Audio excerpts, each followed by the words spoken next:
سورہ النحل، سورہ نمبر 16، پارہ نمبر 14، آیت کا نمبر 107 اور 108۔ بسم اللہ الرحمن الرحیم۔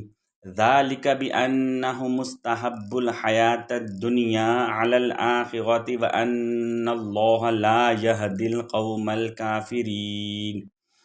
یہ اس وجہ سے کہ انہوں نے دنیاوی زندگی کو آخرت پر عزیز رکھا، اور اس لیے کہ اللہ کافروں کی قوم کو ہدایت نہیں فرماتا۔ This is because they prefer the life of this world over the hereafter. Surely, Allah never guides those who choose to disbelieve. أولئك الذين طبع الله على قلوبهم وسمعهم وأبصارهم وأولئك هم الغافلون۔ یہ وہ لوگ ہیں کہ اللہ نے ان کے دلوں پر اور ان کے کانوں پر اور ان کی آنکھوں پر مہر لگا دی ہے، اور یہی لوگ ہی آخرت کے انجام سے غافل ہیں۔